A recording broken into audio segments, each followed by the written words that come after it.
Amigas y amigos, bienvenidos. Yo soy Andrés, su host.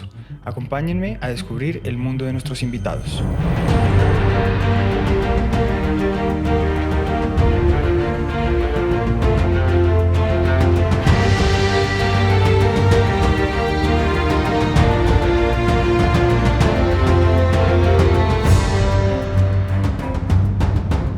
Bueno, Aisha, bienvenida al programa. Aisha Bilgrami nos está acompañando hoy. Ella es colombiana de nacimiento y joyera de profesión.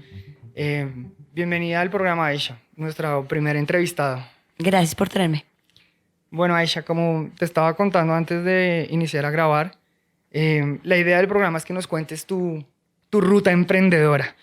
Hoy en día eres dueña de la marca Aisha Bilgrami, que está ubicada en Colombia, y actualmente nos encontramos en México, en donde viniste a participar de una feria. Pero antes de que lleguemos a cómo llegaste hasta México y dónde está la marca Aisha Bilgrami, la idea de esto es que nos cuentes desde el principio cómo se interesó Aisha Bilgrami en el mundo de la moda, en qué momento sintió que el mundo de la moda era algo que le interesaba. ¿Fue a tus 6 años, a tus 10, a tus 15? Pues fue empezando desde chiquita con le robar la ropa a mi mamá y mi abuela. Yo creo que ahí fue mi primer interés en la moda. Y cuando le robabas la ropa a tu mamá y a tu abuela, ¿qué hacías con la ropa? ¿Te disfrazabas? Me encantaba disfrazarme y también organizaba fashion shows con mis amigas. Pues no era como fashion shows, en realidad eran pues reinados, porque pues crecemos en Colombia, pues en Latinoamérica, con la idea del reinado. Yo lo veía más como un show, no como de belleza, sino más como show.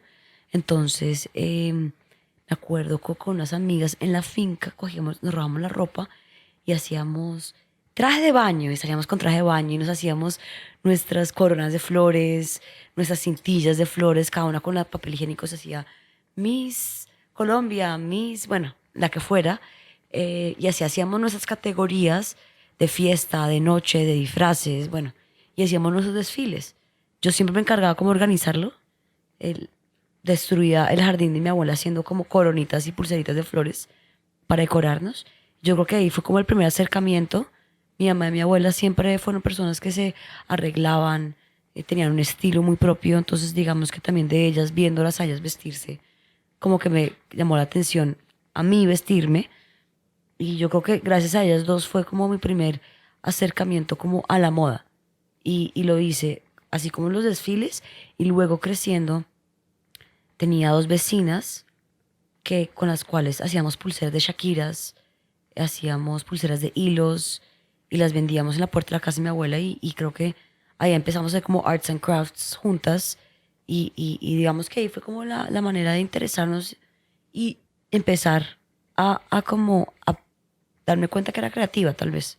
El momento más esperado del año para ti, ¿cuál era en ese momento? ¿O era el reinado? ¿O eran los Oscar? ¿O Uy, no sé, New York Fashion Week? Pues eso es más, ya después sí, o sea, ya después como en el colegio, pues el reinado uno siempre lo ve, pero yo creo que a mí me encantaba ver los Oscars y los Grammys y eso, los red carpets, todavía me encanta verlos, me encanta adivinar de qué hice. Yo cada Fashion Week veo los desfiles, entonces más o menos sé quién presentó qué, entonces me encanta adivinar.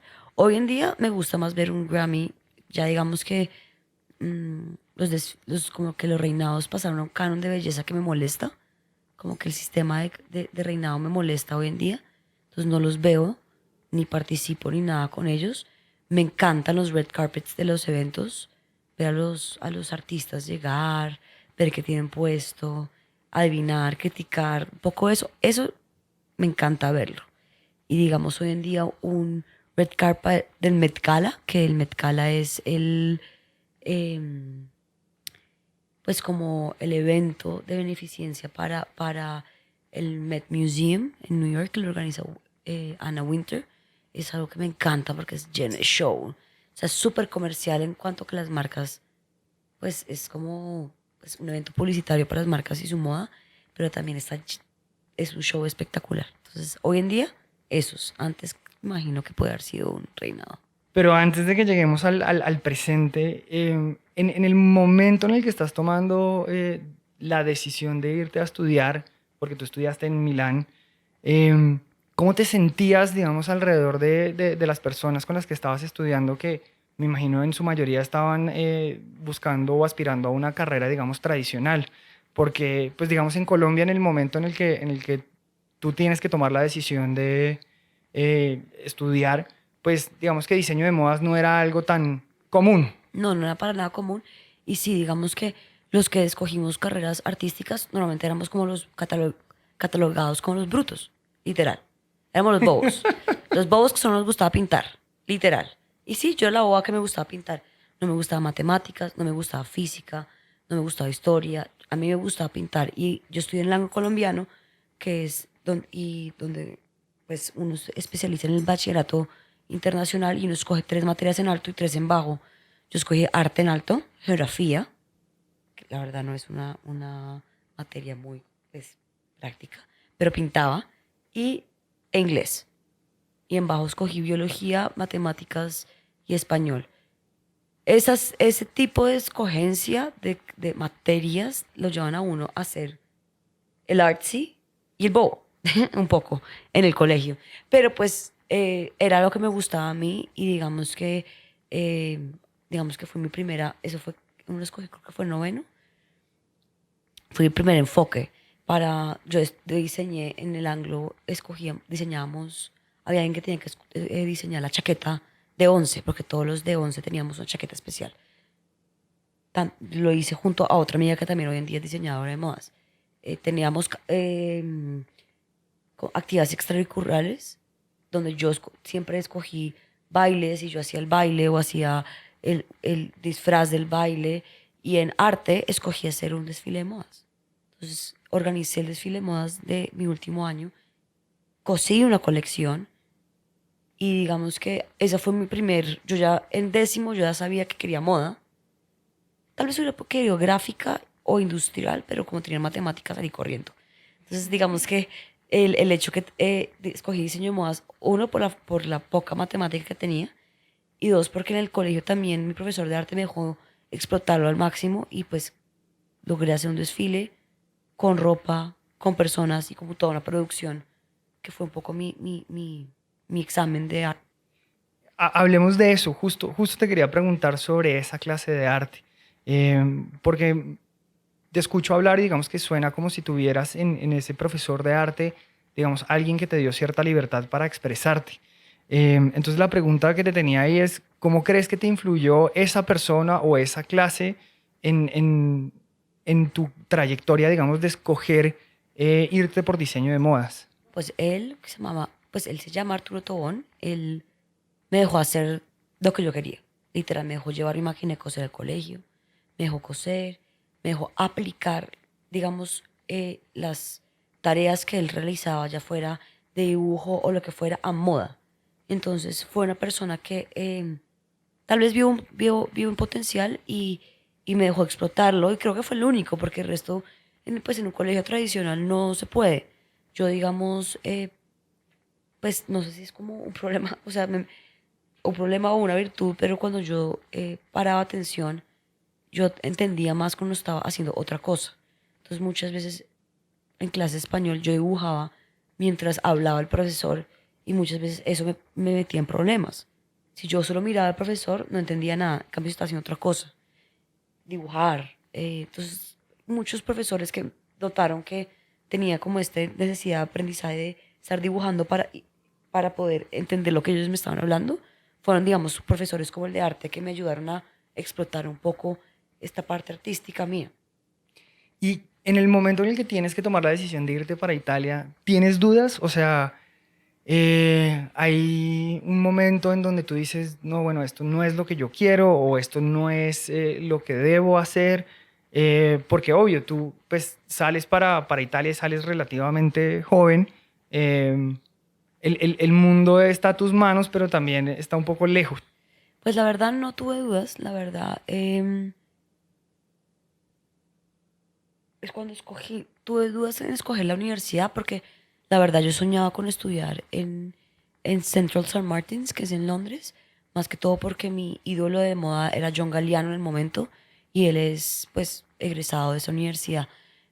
pero digamos que quise aprovechar el conocer una cultura que no conocía, aprender un idioma que no conocía y por eso escogí Italia.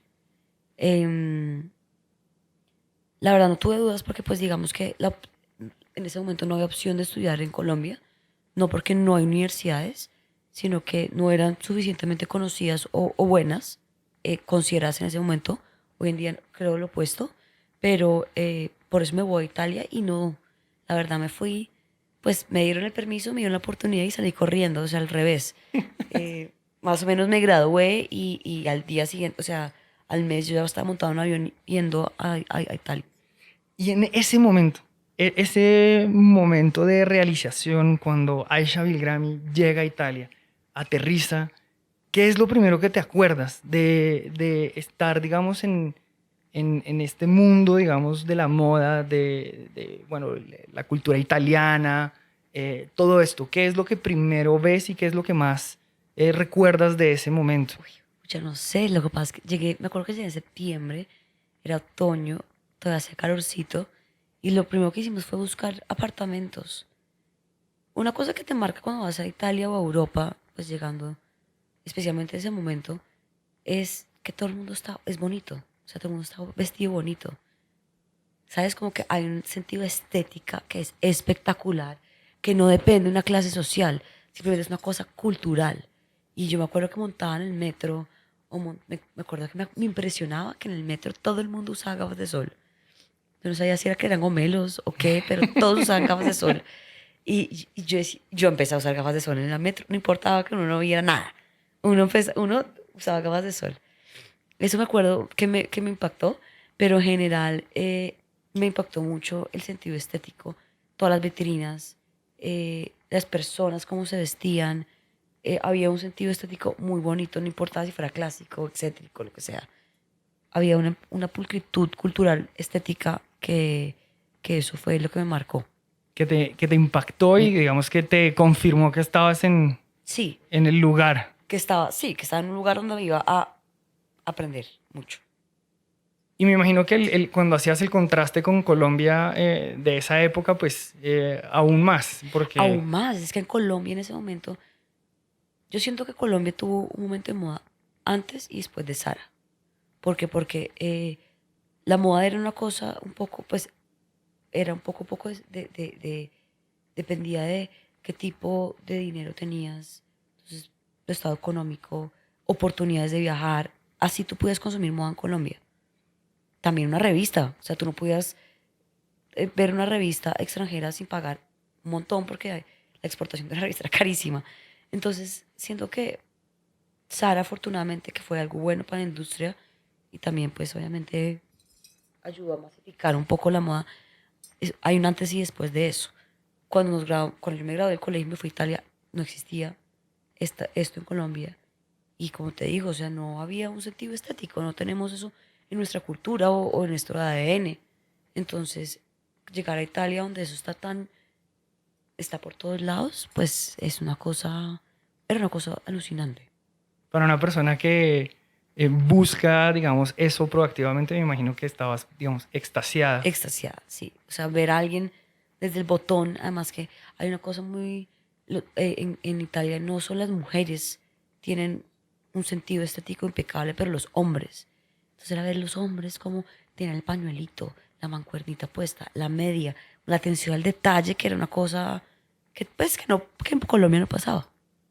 Oye, y cuando empiezas, digamos, la universidad, o por lo menos ese fue mi caso, tuve un montón de frustración, sobre todo porque empecé estudiando cálculo en economía. Claramente yo no estaba ni medianamente preparado para eso, entonces sufrí un montón de frustración, digamos, en ese proceso.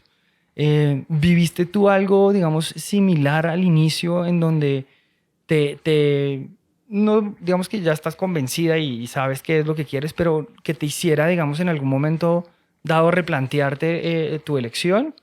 No, digamos que así como que yo diga, no, en mi universidad no me pasó eso, afortunadamente. Cada día quería estudiar más.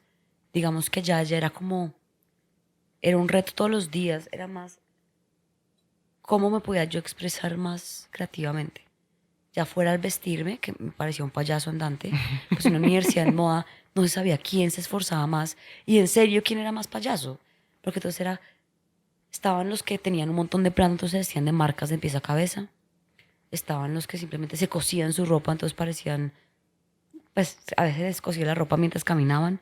Estaban otros como yo, que yo me terminé, yo parecía arts and crafts, o sea, yo me hacía mis cosas, me vestía de vintage, de diseñador, porque pues eso es lo que yo podía pagar. Entonces, como uno, cómo se puede expresar y cómo voy a mostrar mi estilo más que el otro. Digamos que ese era como nuestro reto, pero, era un reto súper estimulante. Ya después uno ya se limpia y ya no sé, como un payaso, pero en la universidad, o sea, yo me acuerdo que cuando tuve amigas de Colombia que me fueron a visitar, se paraban al fuera y decían, eso parece un circo. O sea, ¿quién estaba más disfrazado? ¿Quién se vestía más raro? A veces ni siquiera era bonito, simplemente era como una manera de expresión. Y ese fue mi reto más que todo, como sobresaltar y tu imagen primero hablaba y después tu trabajo. Y tú, cuando vas, digamos, consiguiendo esta identidad, básicamente, Sí. que es tu propio estilo, tu propio look y digamos, la forma en cómo te expresabas a través de la moda, en ese momento tú ya tenías claro que ibas a tener, digamos, tu propia empresa, o esto fue algo que en ese momento no estaba ni No, cerca. no estaba ni cerca, la verdad no, nunca, pues la verdad no pensé tener mi empresa en ese momento. También siento que mi universidad como tal, en ese momento no se vendía, pero en ese momento el italiano sueña y te ponen a soñar a trabajar para Prada, Gucci, para todas estas casas grandes que tienen ellos. Porque ellos tienen unas casas, pues tienen marcas gigantescas con una historia y un recorrido detrás que es espectacular. A ti pues yo sentí que me criaron en la universidad o te crían para empezar en pasante y subir a la cabeza o subir a un puesto muy cerca a la cabeza. Entonces, yo solo estaba dándole duro a cómo estimularme creativamente y cómo podía yo ser lo más creativa para ser la diseñadora de la marca. Ya después eso no pasa. Pero espera, antes de que eso ya no pase y en ese momento, digamos, recuerdo que alguna vez estábamos hablando y me comentabas que habías tenido un libro que te había cambiado, digamos, que te lo había regalado tu abuela, eh, de diseño, que, digamos, empieza a marcar un poco la pauta de dónde vas consiguiendo tu inspiración. Entonces, claro, están los Met Gala, están los Oscars, están los Grammys, están New York Fashion Week y so on and so forth. Pero, digamos, en ese momento de los libros de moda o de las revistas de moda, que Mm. claramente, ¿cuál fue la que empezó, digamos, más a alinearse con la persona o la personalidad que estabas desarrollando en ese momento? La verdad, de libros, pues cuando uno dice que estudia diseño de modas, todos los libros que te regalan tienen la palabra moda en la carátula. Entonces todavía tengo como 15 diferentes, todos iguales, que te cuentan es con la trayectoria, que te empiezan a ayudar a soñar, porque entonces digamos, ¿qué pasa? Te muestra el momento mío, que era Galeano. En ese momento él tenía su marca, trabajaba para Dior, en las épocas doradas de él. Eh, pues ver la trayectoria de él era un poco lo que uno decía, uy, yo quiero hacer eso. ¿Sabes? Empezar desde abajo, a ir subiendo y llegar a un puesto muy a la cima, o como él, en ese momento, director creativo de Dior. Esos libros que te van contando la trayectoria de cada diseñador eran, digamos, los que empezaban a abrir, y después ver el trabajo de ellos en una revista era lo que como que te ratificaba eso. Un Vogue siempre, en cualquier vida de cualquier niña, de cualquier ser de moda, va a ser el primero. Porque Vogue es el primero. Hoy en día está Purple, que es como alucinante, está ID, pero Vogue, especialmente en nuestra época, era como el que te abría la ventana a eso. Eh, Hoy en día yo siento que hay muchas mejores que Vogue, pero en ese momento Vogue te ratificaba y como que el trabajo de ese diseñador. Si ese diseñador llegó allá y ahora está en Vogue, es como wow. Entonces digamos que eso es lo que te ponía a ti soñar un poco Como ese camino. la meta de largo plazo. Hay meta de largo Eh, plazo. el- Exacto. la idea que nos vendían a todos, cada uno Exacto. en su propia profesión. Exacto. Exacto. Y bueno, si yo digamos, me adelanto un poco, ya cuando terminas, digamos, la carrera, ¿cuál es el primer paso, digamos, profesional que das? Pues uno depende mucho de la universidad. No, pero para ti, Para mí, sí. pues digamos que pues yo el primer paso que yo di fue empezar a trabajar como pasante. La verdad me fue muy bien, porque en ese momento en Italia empezó la crisis y Estamos hablando de año ocho, 2008, o sea, 2008. crisis financiera global, Global, exacto. una recién egresada de la universidad y Y éramos 100 personas que nos estábamos graduando, porque además que yo estudié la carrera, eh, mi carrera de 4 años, y después decidieron acortarla, entonces nos graduamos 2 promociones al mismo tiempo, una que había hecho de 3 años y una de 4. Entonces éramos una cantidad de gente buscando trabajo. Solo de esa universidad. Imagínate cuántas universidades hay en Italia de moda. Entonces, la verdad era buscar una aguja en un pajar. Yo, la verdad, quería ser diseñadora, quería diseñar, pero pues obviamente me topé con una realidad que, pues hay muy pocos puestos y son poco pagos. ¿y qué te tocó hacer en esa primera práctica? No, pues vestirme, vestirme un poquito menos rara, irme más decente, menos mamarracho y ir a hoja de vida con mi portafolio, ir de puerta en puerta, pues vendiéndome. Es un poco lo que uno hace. Yo soy, ay, ya, yo hago esto, me gusta esto, soy proactiva, hago lo que sea. Y pues ahí en esas, afortunadamente, no me demoré mucho porque tuve personas que se demoraron hasta un año en conseguir trabajo. Yo conseguí relativamente rápido. Me acuerdo que me gradué en julio, me fui a Colombia un mes, volví en agosto y en septiembre ya empecé a trabajar. Entonces me fue bastante bien. ¿Y dónde estabas trabajando? Empecé a trabajar en una empresa turca que se llama Hey Trends. Eh, Ellos son una empresa de textilera, de tejido de punto, que hacían, buscaban tendencias para crear paquetes que le producían a marcas como Armani Jeans, Zara no, H&M, Max Mara. ¿Y qué hacías? Nosotros, a veces ellos compraban ya el paquete y uno simplemente le hacías aplicaciones, o ellos producían lo que diseñaban y producían lo que necesitaban. Entonces, yo estaba en la parte de diseño. Dame un segundo, para los ignorantes en textiles como yo, tejido y punto. Tejido de punto Ah, es tejido de punto, ¿ya ese ves? material que usan para las camisetas, el que es stretch. Ah, ok. Eso es tejido de punto, que se puede usar para leggings o pantalones, ¿sabes? Pero tejido de punto es ese material stretch. Y cuando estás hablando de estampados, estamos hablando como de lo que se le pone encima a este material. Sí, pues hay diferentes técnicas de estampación. Está la estampación que ya es por rollo, entonces sale, no sé, punticos, sale el estampado continuo, o estampación que es cuando le ponen una imagen, no sé, un Mickey Mouse.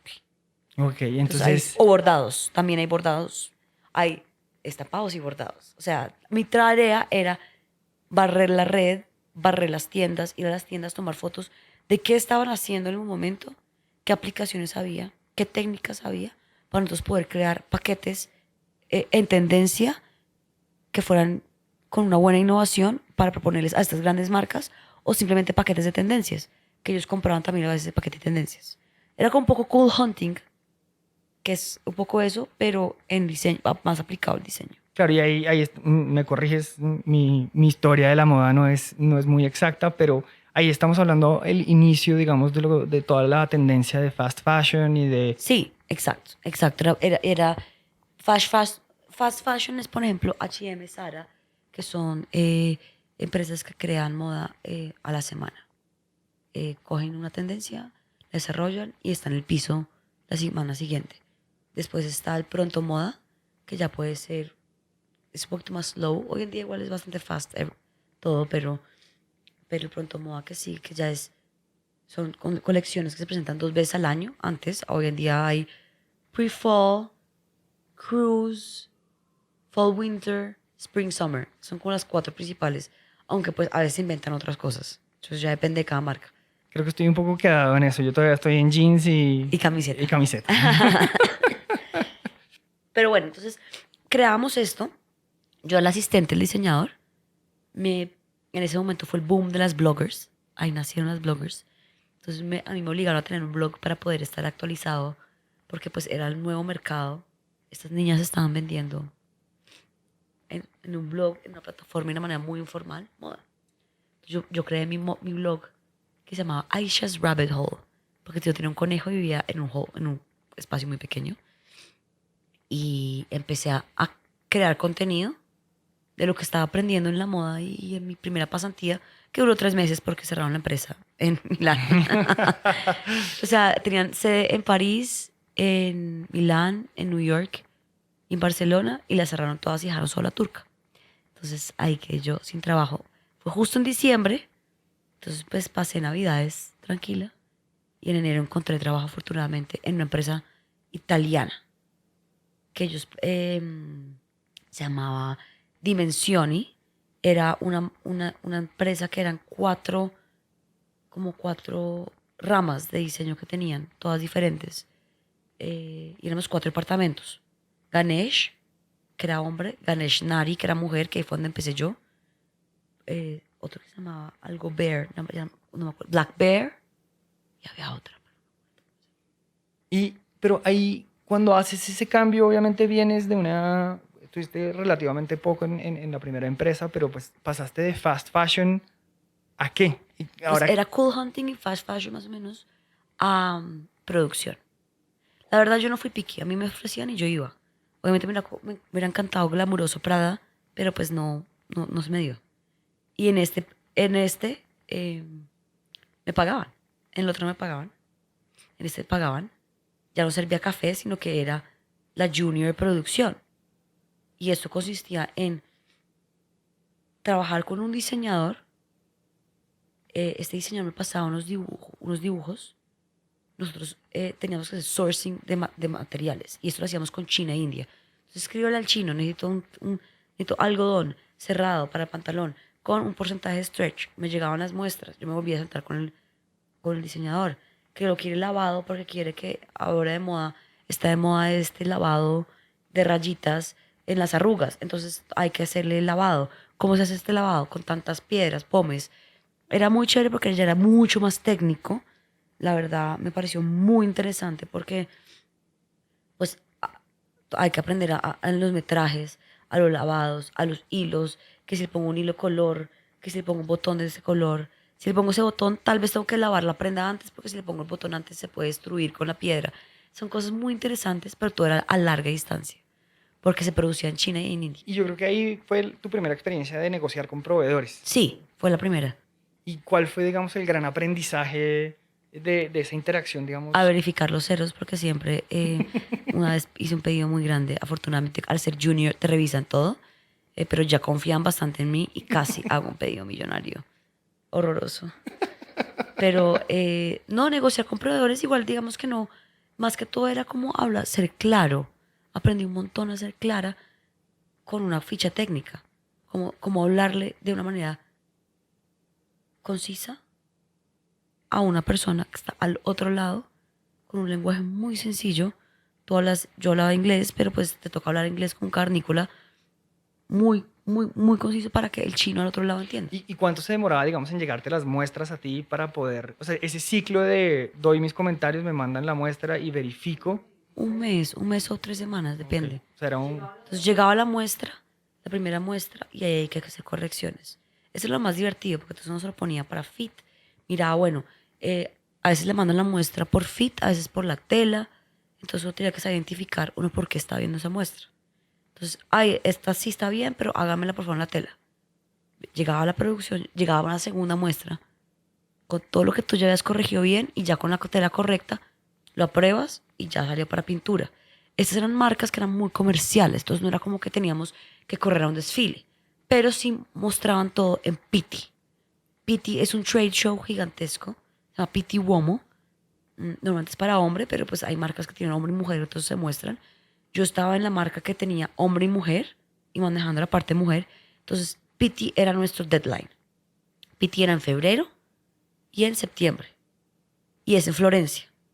Entonces uno tiene que ir a presentar las colecciones, se monta un stand, se monta la colección y ahí ya, pues digamos que la pelota pasa un poco a la parte comercial, pero pues las de diseño íbamos, las de producción íbamos como a apoyar a la venta. Entonces todos los representantes de toda Italia van, tú les muestras la colección, les presentas la colección, van compradores, van tiendas y digamos que van a conocer el universo de la marca. Y ahí ya tienes tú una visión, digamos, de lo que es una marca de ropa de hombre y que es una marca de ropa de mujer.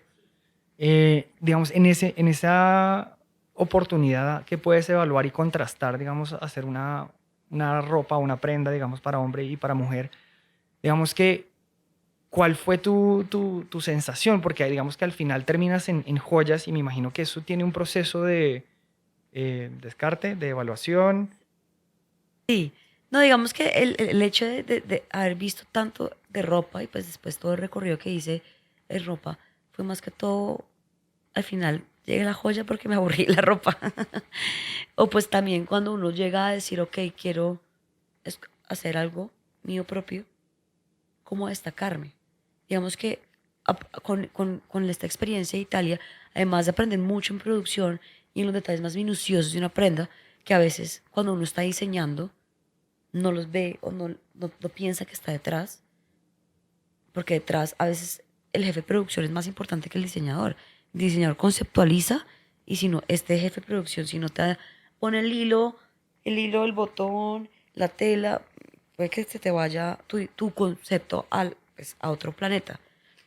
Em, digamos que esto ayuda a que no solo que conceptualizar y que detrás hay un trabajo muy importante, sino también hay un universo que uno tiene que crear.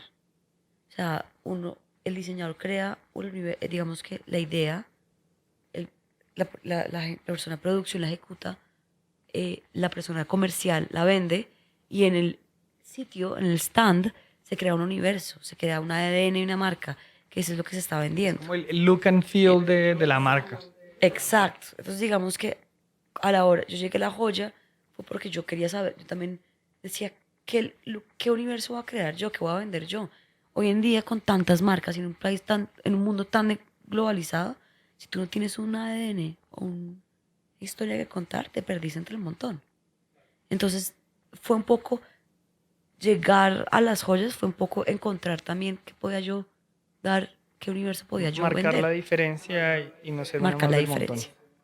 Exacto, que con ropa hubiera yo sido una más mal montón, hubiera sido excesivamente no comercial. Y nadie me hubiera comprado nada. Entonces, fue Un un poco poco de llegar a eso. autoconocimiento en su estilo. Sí, sí, pero eso fue de la experiencia esta que te hablo en Dimensión y a llegar a las joyas pasaron Y 6 en esos años. 6 años, ¿qué pasó?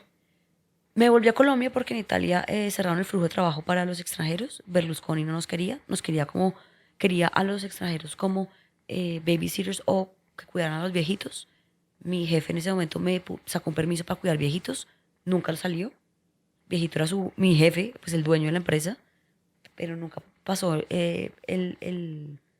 nunca pasó eso, entonces me enfermé, por estrés empecé a bruxar y me tenían que hacer un tratamiento de conductos, el cual en Italia era imposible pagar y pues yo no podía ir por un medicamento a la clínica porque pues era ilegal. Entonces vuelvo de vacaciones a Colombia, me hacen tratamiento de conductos y decido que, ay no, pues acabo de estar sufriendo en un lugar donde no puedo ni tener acceso a salud porque, ¿por qué? Por cumplir un sueño de estar en Italia. Me vuelvo a Colombia, la verdad fue como, esa ha sido mi única tusa en la vida por Italia. O sea, yo creo que nunca he tenido una tusa por un novio, sino que por el país y como por mi sueño de ser italiana, yo no sé, el sueño. Era absolutamente, hoy en día lo pienso y absolutamente ridículo. Yo veía un tomate y lloraba, veía una pizza y lloraba, me juraba la más italiana, entonces no podía ir a comer pasta porque era como, ay, ese no es italiano. Completamente culísima, pero bueno, esa fue mi primera tusa y llego a Colombia y empiezo a trabajar también en todo lo que me propongan. Trabajé con Lealda Caret, que es una marca de moda, de lujo en Colombia, digámoslo, premium, en Colombia no hay lujo, premium. Ellos en ese momento tienen un equipo muy pequeño, entonces entré yo a hacer parte de producción, hacían muchos vestidos sobre medida, entonces a que el vestido llegara como tal, a manejar los proveedores, empecé a hacer bisutería para sus desfiles. Pero ahí digamos, y perdón que me detenga, pero la diferencia bueno, el todo colombiano, ¿no? El lidiar con proveedores colombianos, lidiar con clientes colombianos, porque obviamente, digamos que dentro de este proceso de devolverte, pues son dos culturas diferentes. Sí, completamente. Y Pero bueno, venía de trabajar con proveedores chinos y indios, que no son muy lejos a los colombianos. O sea, la verdad no me parece. Si me dijeras, trabaja con un proveedor italiano, nunca trabajé con un proveedor italiano, trabajé siempre con chinos e indios. El indio es igual despelotado a un colombiano. El chino igual. Se hacen los vivos, son sharp, igual que un colombiano. Entonces, digamos que por ese lado, lo único fue la diferencia es que estaba con el proveedor en la frente y no, pues digamos, de cara y no a 10.000 kilómetros. No creo que, no lo sentí tan ajeno y también estaba tan dispuesta a hacer cualquier cosa que la verdad, la paciencia nace, todo nace en ese momento. ¿Y tú regresaste a Colombia en qué año? 2010, septiembre de 2010. Claro, ya había pasado un buen tiempo. Traje año y medio en Italia, en Dimensionia, antes de que me volviera. No, pero y desde que te había sido No, inicialmente, pues ya habían pasado, viví 6 años afuera. y entonces el mundo de la moda en Colombia ya Era había otra cosa. tomado otra Igual dimensión. llegué y me pareció bastante cavernícola.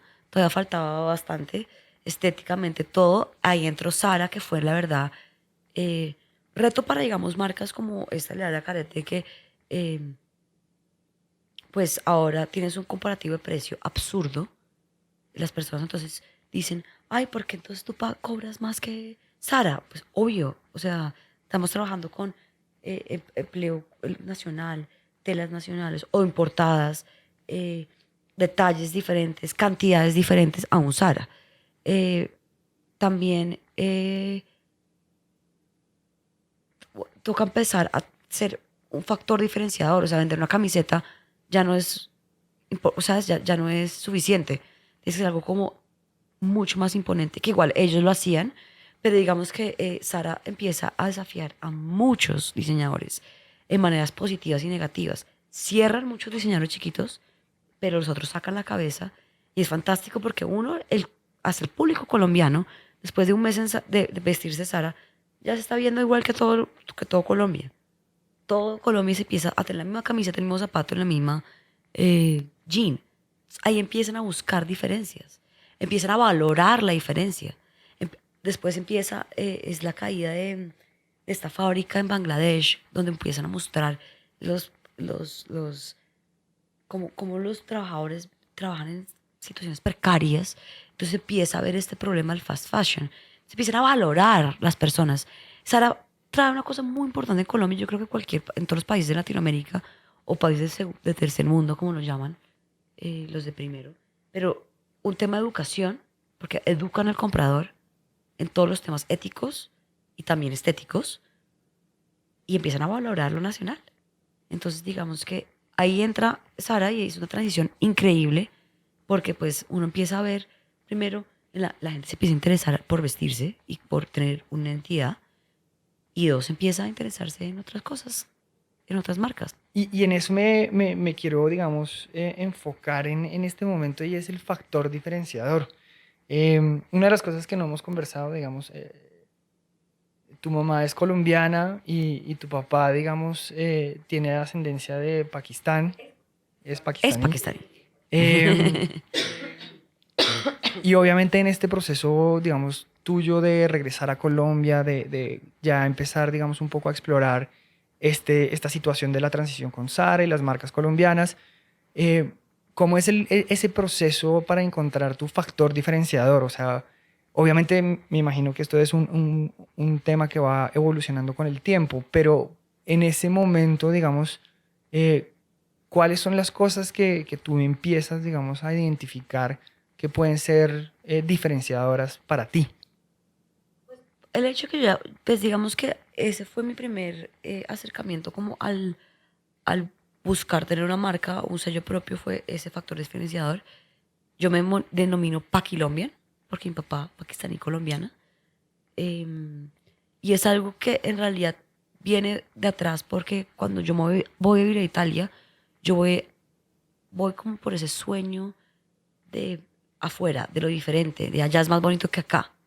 Cuando llego a Italia me di cuenta que en Colombia tenemos una cantidad de cosas divinas, en Pakistán hay unas cosas espectaculares, pero no sé cómo estamos, vivimos, pues tanto Pakistán como Colombia son países que han estado en conflicto, eh, siempre uno mira hacia afuera, no hacia adentro. Uno está en el país que está vuelto nada, que hay guerra, que es feo, que toca importar todo, que no se consiguen Skittles, no sé, cosas estúpidas, pero uno siempre está mirando hacia afuera. Cuando yo me voy afuera, empiezo a mirar hacia adentro un poco. Y me doy cuenta que cuando voy a Colombia en diciembre, empecé a ir a Expo Artesanías y a ver nuestras artesanías y a ver esa riqueza que tenemos, que es inagotable. Voy a Pakistán y mis primas me empiezan a regalar saris, que sari es como las vestimentas típicas Gracias por la aclaración. Ya iba a preguntar. indias, pakistaníes, pues, que es una tela de 3 metros que tú te la doblas de ciertas, hay maneras diferentes de doblártelas. En India, en cada región hay una manera diferente de doblarse este sari y hay un material diferente para el sari para ponerte. Y entonces mis primas usan eso mucho en los matrimonios para verse elegantes. Son bordados, son en sedas, son en algodones. Y como yo soy la chiquita de la casa, me las empiezan a heredar. Entonces empiezo a empaparme mucho de las culturas. También el hecho de estar en Italia, estaba a mitad de camino de Pakistán, entonces empecé a viajar mucho más a Pakistán. Cuando yo viví en Colombia, crecí en Colombia, mis papás son separados, entonces digamos que nunca, pues solo hasta los 18 fue que empecé a ir más a Pakistán. Crecí más empapada en Colombia. Eh, entonces digamos que al estar en Italia, estar en la mitad, logré empaparme un poco las dos culturas y me despertó esa curiosidad. Y me empecé a dar cuenta que Estados Unidos no era lo máximo, Europa no era lo máximo, pues sí era lo máximo, pero para otras cosas. Y empecé a escarbar pues como en mis raíces. Y digamos que ahí empiezan a hacer curiosidades. Y a la hora de llegar a las joyas, ese fue mi sello, Paquilombian. Hoy en día es fusión cultural, porque pues lo que me gusta hacer son fusiones culturales. Y en el mundo globalizado, todos somos una fusión cultural. Muchos tienen raíces y de diferentes partes. En ese momento era Paquilombia, cuando empezó todo. Pero dame un ejemplo de esa fusión cultural. Creo que lo has pensado muy bien, digamos, para definirlo. Si tú tuvieras que darme un ejemplo para la gente que nos está escuchando, ¿qué se tienen que imaginar cuando tú dices eso? Pues normalmente mis joyas, cuando tú las miras, te das cuenta que son de inspiración étnica. O sea, tú ves que tienen alguna inspiración, si tú has ido a algún mercado, si has ido a Turquía, si has ido a un bazar, algo vas a notar que te va a dar un toque étnico. ¿Qué hago yo? Yo hago investigaciones. Entonces lo que hago es que en los inicios de la marca, pues iban muy legadas a mis raíces. Entonces, no sé, en una colección me inspiré en el arte islámico.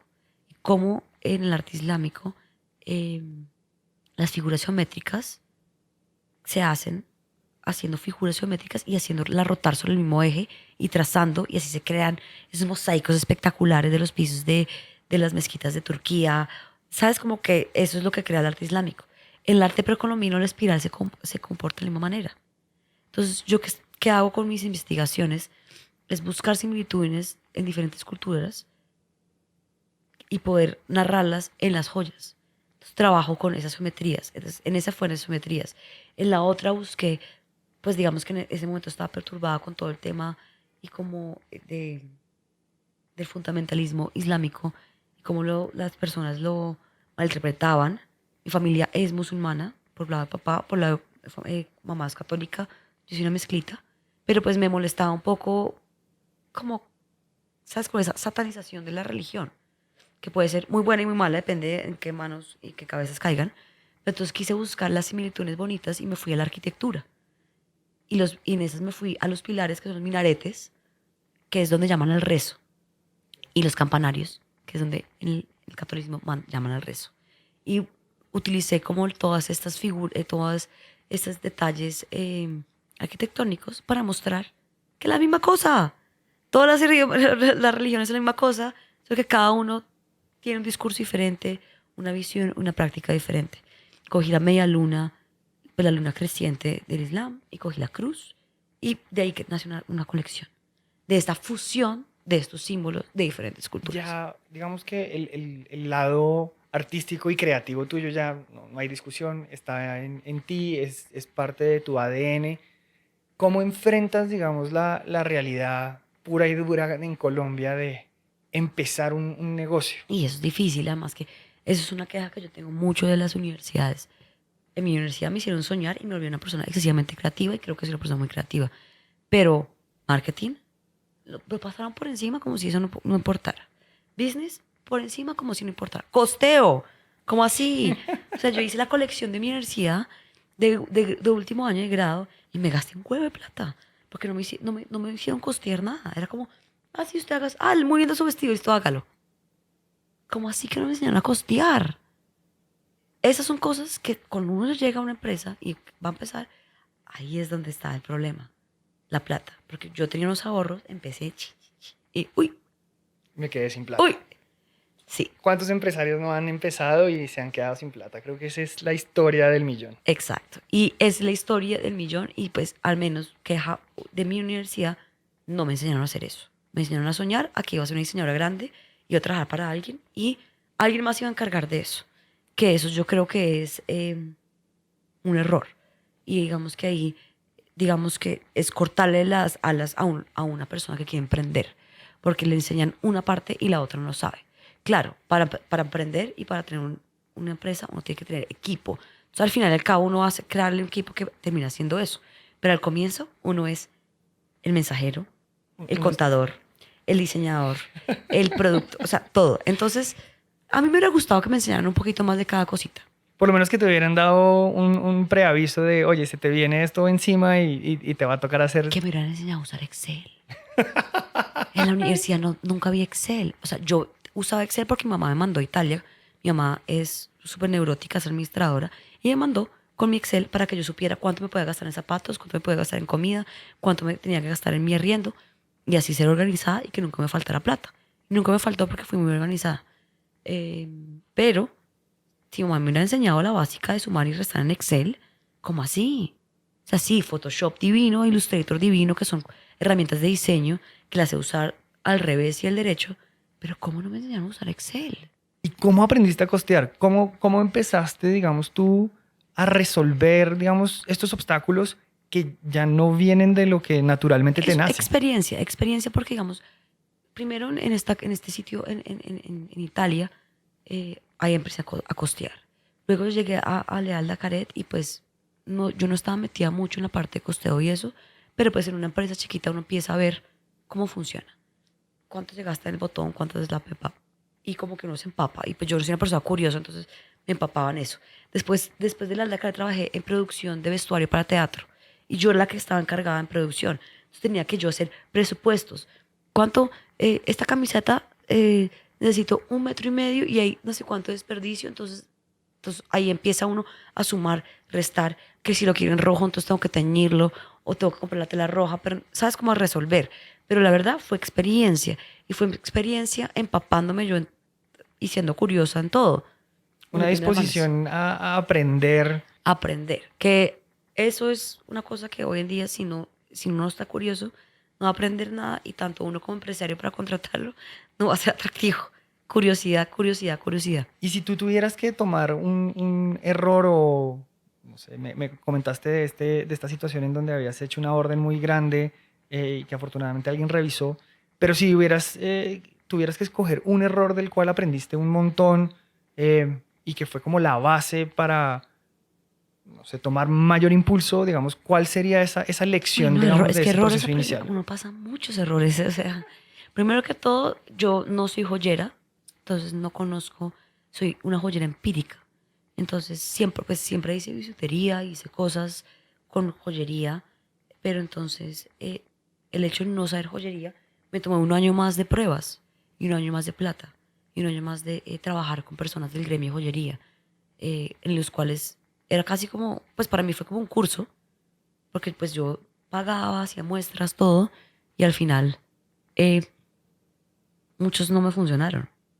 Muchos no, el joyero me dejó metida, me hizo las cosas mal, y pues, tal vez fueron falta de tener, no sé, el estudio tal vez, pero pues no, pues como que igual lo tenía, hasta que di con el señor que era, ya dejé de gastar en plata en personajes. ¿Esto fue un proceso de ensayo y error? Ensayo y error. ¿Tenías algún método? Ensayo y error. Solo ibas probando. Ensayo y error. Ensayo y error. ¿Y tuviste algún mentor que te guiara o que te diera algún tip o alguien que te arrojara un No, consejo? la verdad que no. Pues mi joyero actual, que es con el que llevo trabajando 5 años, que llegué a él porque él trabajaba con un italiano que le hacía las ollas a mi abuela.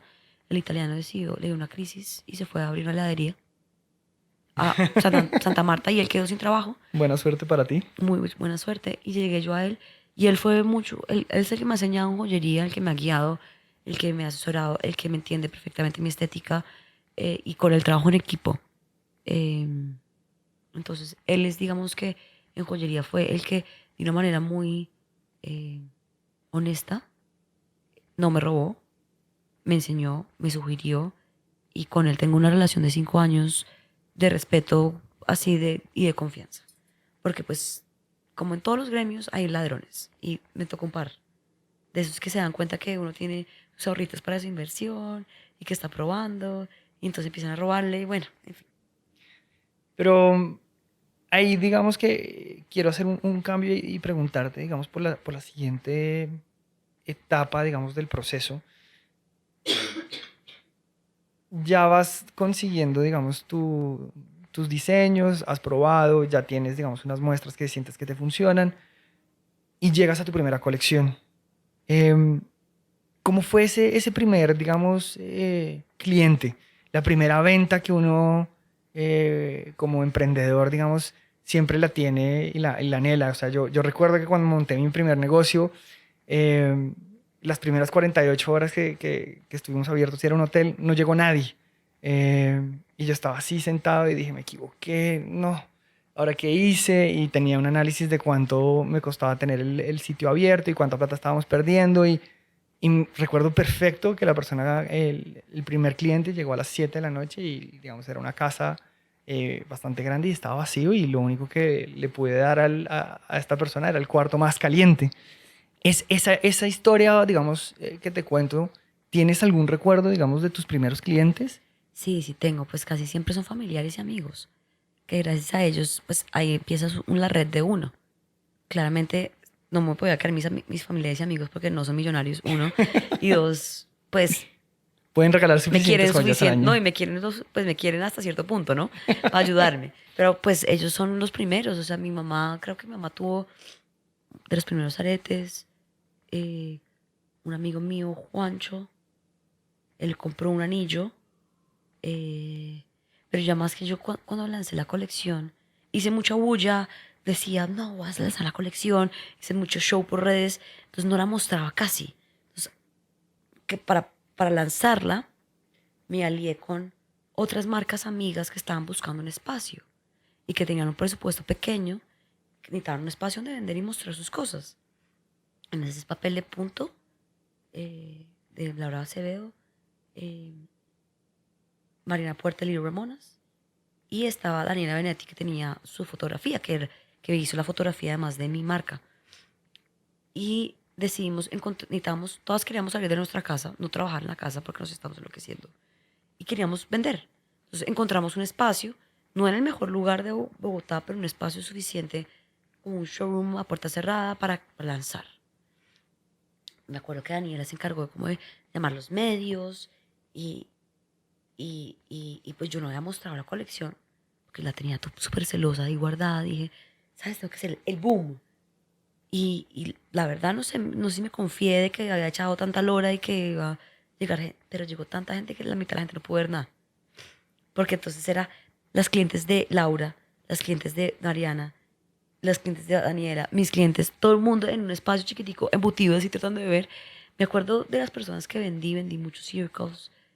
Mi tía me compró una pulsera, mi abuela me compró un anillo, eh, Vivi Saler compró un ear cuff. Me acuerdo de personas puntuales, Pero ¿te pero acuerdas de ese día claramente? O sea, llegó claro, demasiada gente. llegó mucha gente tanta que no vieron. Pero tuvimos prensa, tanta gente fue que después volvió porque entonces no había podido ver. Y fue un buen inicio, fue un buen inicio. Empezaste bien en ese local compartido y digamos que empiezas, digamos, a tener algún éxito, por decirlo así, y empiezas a vender. ¿En qué momento, digamos, decides lanzarte y abrir tu propio local? Fue 2 años después, porque digamos, el lugar que compartíamos era con diferentes marcas, todas con targets diferentes. Nos juntamos porque necesitábamos un espacio y un lugar, pero luego nos dimos cuenta que nuestros targets eran muy diferentes. Entonces, la que me compraba a mí, obviamente, En joyería mi producto era el más costoso de todos, pues podía comprar el resto, pero pues a mí no me rebotaban clientes de nadie. Y también estéticas, todas, habían dos que eran un poquito más street, yo era un poquito más upscale. Después Daniela se terminó yendo porque pues se dio cuenta que no necesitaba el espacio y entró una marca de gafas de sol. Y después entró otra marca de otro tipo de marca de moda y tenía su taller y no vendía, entonces simplemente era como un taller. Empezamos a entender el espacio. Ese espacio, yo duré 2 años ahí, también porque era un arriendo deliciosamente barato. Entonces, Y pues, eso en Bogotá es clave, ¿no? eso en Bogotá es clave. El espacio era un lugar que, pues, yo tengo clientas que son un poco quisquillosas con los lugares donde van y me molestaban mucho porque era bajo la 15. Entonces, no iban. Entonces, yo iba a su casa, que era arriba de la 15, a 3 cuadras, pero pues a ellas les parecía más bonito que yo fuera a su casa. Y empecé yo a perder mucho tiempo yendo a sus casas a mostrarles porque a ellas no les gustaba ir a mi estudio. Ahí fue cuando yo vi la necesidad de cambiar. Porque pues yo era la que hacía todo, era la contadora, el administrador, todo. Y además de eso, comer carturco llevando en una maleta joyas a las casas de las personas. Y perdía el tiempo porque hay unas que solo querían ver y curiosear. Invitaron a una taza de café, miraban las joyas y después, Y no, ay, no, no, como- no quiero comprar. No, eso era un desgaste. Entonces me subí a la novena, a un lugar también a puerta cerrada, que me permitía un arriendo 3 veces más caro, pero me permitía pagarlo. Y apostamos en ese momento, estaba bien de flujo de caja, entonces le aposté al lugar y funcionó muy bien. Y ahí llevo 2 años. Y entonces ya digamos que una de las cosas que veo es retroalimentación, es una de las cosas que tú Sí, recibes de proveedores, de clientes. ¿no? Y análisis de la marca. ¿Qué te está diciendo la marca? La marca me está diciendo que tengo que cambiar de lugar si quiero vender más. Entonces hay que cambiar de lugar para vender más. Pero eso no es un análisis tan intuitivo, o sea, no es una de las cosas que le nace a la gente. No, pero digamos que yo sí sigo mucho, trato de seguir la intuición, que la intuición muchas veces o es errada o funciona.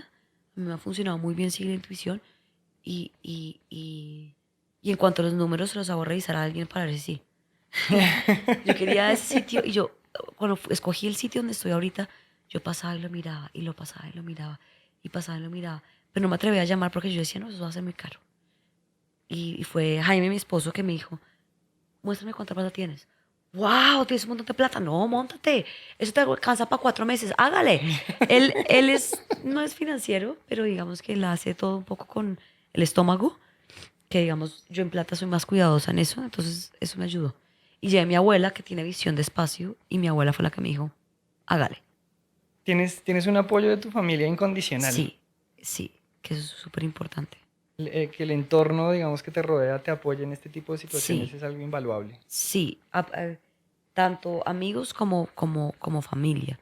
Eso es porque pues si uno no tiene otra oreja que le diga algo o que le ayude una manito extra, Dios mío, Así sea para llorar. así sea para llorar, exacto. Sí, Bueno, Aisha, yo creo que ya estamos llegando al final de este episodio. Quería hacerte, digamos, una pregunta y darte un espacio, digamos, para que nos des la información de contacto donde te pueden buscar nuestros oyentes. La primera pregunta es, ¿qué te hubiera gustado saber antes, aparte de Excel, antes de empezar en este camino del emprendimiento? Uy, es que escoger una cosa es una pues, no, pues es que saber, Dios mío, tantas cosas que no le gustaría saber.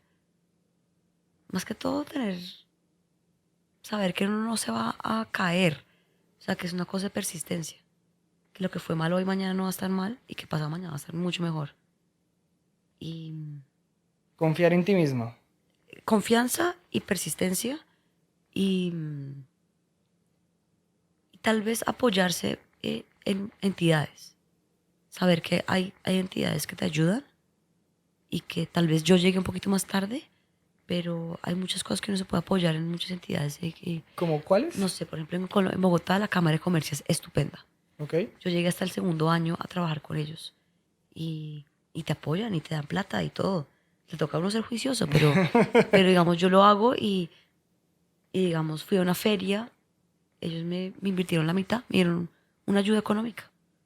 Estas son cosas que, digamos, tal vez por la poca fe que uno tiene en su sistema y en su gobierno, no las mira, pero hay entidades que le pueden